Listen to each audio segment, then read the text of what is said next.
السلام علیکم ورحمۃ اللہ وبرکاتہ۔ اللہم صلی علی سیدنا محمد وعلی آل سیدنا محمد کما تحب و ترضى له جزا اللہ عنا سیدنا محمد صلی اللہ علیہ وسلم وآلہ رضیت باللہ ربنا بالاسلام دینا بمحمد صلی اللہ علیہ وسلم نبی رسول۔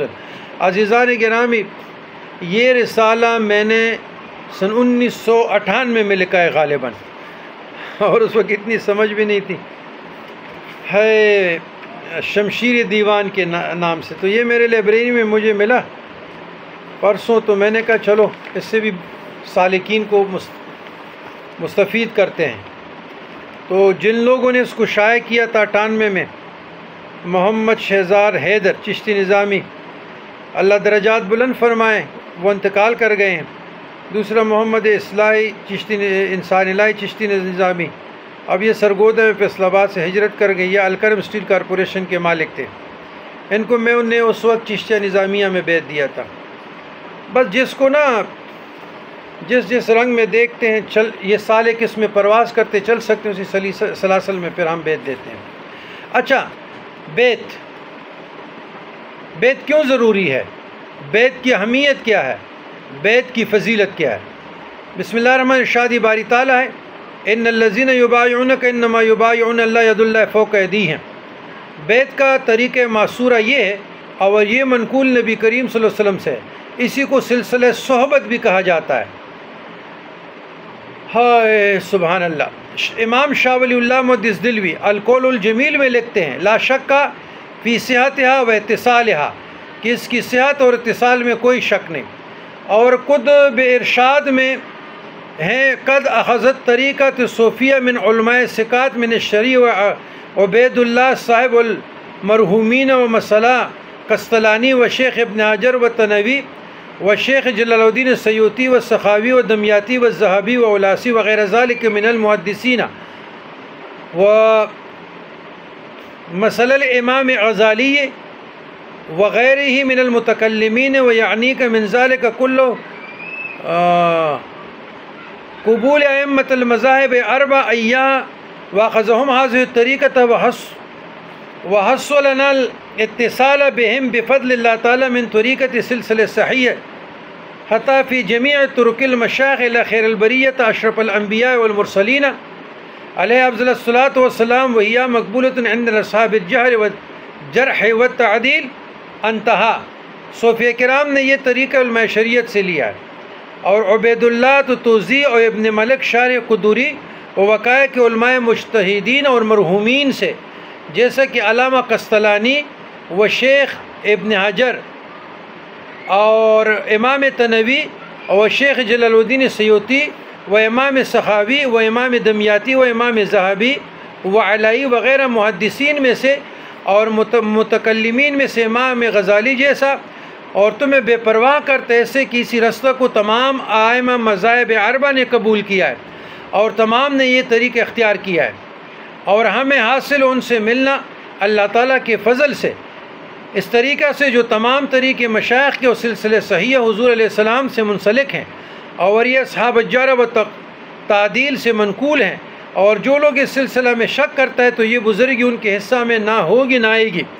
اللہ تعالیٰ ان لوگوں کو ہدایت نصیب کرے جو منکرین تصوف ہے، اور جو بیعت کا اور اس کی اہمیت کو سمجھنے سے قاصر ہیں اور انکار کرتے ہیں۔ فضیلت بیعت، اے فضل تو دستگیری من دستمگیر، حیران شدہ از خویشتن دستمگیر، تا چل کنم توبہ کا تاکی شنم، اے توبہ وہ توبہ شکن را دستم گیر، اے دل کے قرار آنکھوں کے نور، اللہ تبارک و تعالیٰ کی رضا حاصل کرنے کے لیے مرشد سے بیعت کرنا، مرشد کی صحبت میں جانا، سر تسلیم خم کرنا اہم ترین مقصود اور مجرب مانا گیا ہے۔ اگر مرید مرید ہو اور مرشد مرشد ہو اور اللہ تعالیٰ کا توفیق شامل حال ہو، فائدہ حضور نبی کریم صلی اللہ علیہ وسلم نے فرمایا، فضل العالم وعلی العابد کفضل علی امتی، فضیلت عالم دین کا عابد پر ایسا ہے کہ اس سے مراد وہ عالم دین ہے، اس سے مراد وہ عالم دین ہے جو علم معاملہ اور مکاشفہ دونوں سے بہرور ہو۔ یاد رکھیے گا، یا صدق دل سے اسی کا طالب ہے، اس لیے کہ علماء انبیاء علیہ السلام کے وارث ہیں، اور انبیاء علیہ السلام دونوں علم یعنی ظاہری اور باطنی رکھتے تھے، تو علم مطالعہ پڑھنے سے زیادہ ہو جاتا ہے، اور علم مکاشفہ اللہ کے فضل و طریقت سے حاصل ہوتا ہے۔ تو اس فضیلت کو وہ عالم دین پہنچے گا جو دونوں علوم رکھتے ہوں۔ اگر ان میں سے ایک علم رکھنے والا تو وہ کامل وارث نہیں بن سکتا۔ یاد رکھیے گا، فائدہ اس کا یہ ہوا کہ عن سال بن سعد عن النبی صلی اللہ علیہ وسلم من صافحنی او صحابہ من صافحنی الی یوم القیامت دخل الجنت، رواہ البخاری۔ یعنی جس نے میرے ساتھ مصافحہ کیا یا میرا مصافحہ کرنے والے کے ساتھ مصافحہ کیا، قیامت تک کے دن تک وہ جنت میں داخل ہو جائے گا۔ اور کتب ارشاد صفحہ 54 میں لکھا ہے وَهَذِهِ الْمُصَافِحَةُ تُوجَدُ فِي الطَّوَائِفِ الْوَلِيَّةِ الصُّوفِيَّةِ، اور یہ مصافحہ صوفیہ کرام کے گروہ میں پایا جاتا ہے۔ اے آنکھوں کے نور، نیک مرشد کے ساتھ مصافحہ کرنا حضور علیہ السلام کے ساتھ مصافحہ کرنا ہے، اور یہ جنت کے دخول کا سبب ہے۔ اے دل کے قرار، اے میرے آنکھوں کے نور، سالکان طریقت، حضور علیہ السلام کی وفات کو تو کافی مدت ہو چکا ہے وصال کا۔ انا للہ و انا الیہ راجعون وفی کل لمحۃ و نفس عدد علم اللہ تعالی۔ اب مشتاق لوگوں کے لیے، دیداور لوگوں کے لیے، عاشقان طریقت کے لیے وہ حیا کے قابل آنکھیں، برکت و شرافت سے بھرپور وہ شربتی ہونٹ مبارک، اور رحمت اور برکت، سخاوت و شجاعت کے وہ نرم ہاتھ، عرض ایسے مشفق نبی کریم محبوب مصطفیٰ صلی اللہ علیہ وسلم کہاں سے لائے گا؟ انا للہ و انا الیہ راجعون۔ یہاں کچھ ابیات کا، پشتوں کے ابیات کا ترجمہ۔ محبوب کے وصال کے بغیر زندگی میں کیا لطف ہوگی؟ اے سالکانوں د طریقت خاوندانوں، د محبت د محبوب د وصال د دیدار نه بالاوام، پزمکه کې څه خوند وي د پاره د هجران ژوند، په ژوند کې شمار نه دی۔ اے زما ربا زه د خپل محبوب خبر د چا نه تپوس کما، د چا نه خبر واخلما۔ یا اللہ زما محبوب طرف ته یو قاصد پیغمبر ډاکی هم نزیب۔ یا اللہ جدائے میں حلق دا سے تریخ کڑے دے کہ اس شہد ہم اس کمان، نو زما حلق نو تریخ والے لال نشیب۔ اللہ صلی اللہ علیہ وسلم۔ محبوب کے وصال کے بغیر زندگی میں کیا لطف ہوگی؟ اس لیے ہجران کی زندگی میں شمار نہیں ہوتی۔ اے میرے رب، میں اپنے رب کی خبر، اے میرے رب میں اپنے محبوب کی خبر کس سے پوچھ لوں؟ کس سے پوچھ لوں؟ کیونکہ میرے محبوب کی طرف کوئی قاصد جاتا نہیں ہے۔ اے میرے رب، جدائی نے میرے حلق کو کڑوا کیا ہے، اور ایسے کڑوا کیا ہے کہ اب شہد بھی اس کو میٹھا نہیں کر سکتا۔ اے میرے رب، میں کہاں جاؤں؟ اے میرے رب، میں کہاں جاؤں؟ اللہم ارزقنا شفاعت یوم القیامہ۔ سالکان طریقت، مگر الحمدللہ کہ یہ تسلی عقلی و نقل یقین کے ساتھ مرشد کے بیچ سے حاصل ہوتا ہے، اللہ تعالیٰ کی توفیق سے، جیسے کہ صاحب قطب الارشاد سبب 531 نے مرید کے آداب میں لکھا ہے وَيَكُونُ فِي صُحْبَتِهِ كَأَنَّ الصَّحَابَةِ مَعَ النَّبِيِّ صلی اللہ علیہ وسلم، یعنی مرید مرشد کی صحبت میں ایسے ہونا چاہیے جس طرح صحابہ کرام حضور نبی کریم صلی اللہ علیہ وسلم کی صحبت میں ہوتے تھے۔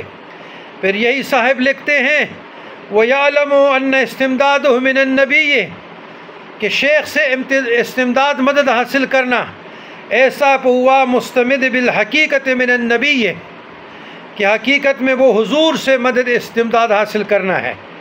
فإن الشیخ فان فی شیخه وشیخه فی شیخه حاز إلى النبی صلی اللہ علیہ وسلم فی الحق سنت اللہ التي قد خلت من قبل ولن تجد لسنت اللہ تبدیلا.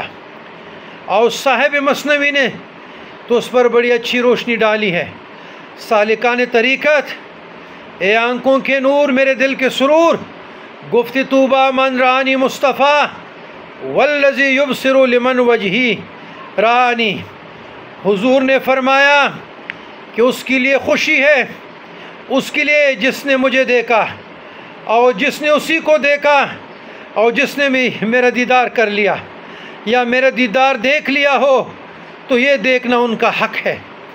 چون چراغے نور از شمع کشید ہر کی دی را یقین از شمع دید. جو نور روشنی سے حاصل ہوتا ہے تو جس نے اس نور کو دیکھا تو یقین کیجئے کہ اس نے چراغ کو دیکھا ہے. ہم چنی قاصد از نقل شد دین آخر لکائے اصل شد. اسی طرح بہت سے چراغ جب روشن ہوتے ہیں ایک اصل سے تو حقیقت میں تاثیر اصل کے لیے ہے. اے سالکان طریقت، اے میرے عزیزان گرامی، اے میرے آنکھوں کے نور، اے میرے دل کی سرور، یہ بہت مقدس رستہ ہے، یہ بہت پیارا رستہ ہے، لیکن شرط ادب کا رستہ ہے. شرط شیخ کو شیخ سمجھنا چاہیے. شرط شیخ کے درگاہ میں سر تسلیم خم ہونا چاہیے. ہاں اے میرے آنکھوں کے نور، میں نے بر صغیر پاک و ہند کے محدث زمانہ، شیخ القرآن، عالم ربانی، قطب زمانہ امام شاہ ولی اللہ محدث دہلوی رحمۃ اللہ علیہ کے مشہور کتب کے حوالے دیے. پھر مثنوی نوری کے. تو اے آنکھیں کے نور میرے دل کے سرور، میرے تعلیم کو سمجھو، میرے درد کو سمجھو، میرے پیغام کو سمجھو، میرے بیان کو سمجھو، سمجھو سمجھو سمجھو اور اس پہ عمل پیرا ہو جاؤ. یاد رکھیے گا بار بار غلام علی شاہ نہیں ملے گا. ان لمحوں سے مستفید ہو جاؤ، اس سے برکت اخذ کرو، نور اخذ کرو، رحمت اخذ کرو. اور یہ رسالہ میں نے حاضرین 98 میں لکھا تھا. اللہ کا شکر، اللہ کا فضل کہ ابھی کام آیا. انشاءاللہ اس سے آگے کا سلسلہ جاری رہے گا. ابھی مجھ میں اتنی ثقت نہیں ہے، میرا کیفیت مجھے ساتھ نہیں دے رہا اور مزید الفاظ کی ادائیگی کے لیے. تو آپ لوگ بھی درود پڑھیں. صلی اللہ علیہ وسلم. قلت حیلتی انت وسیلتی یا سیدی یا رسول اللہ صلی اللہ علیہ وسلم. والسلام علی من اتبع الہدی.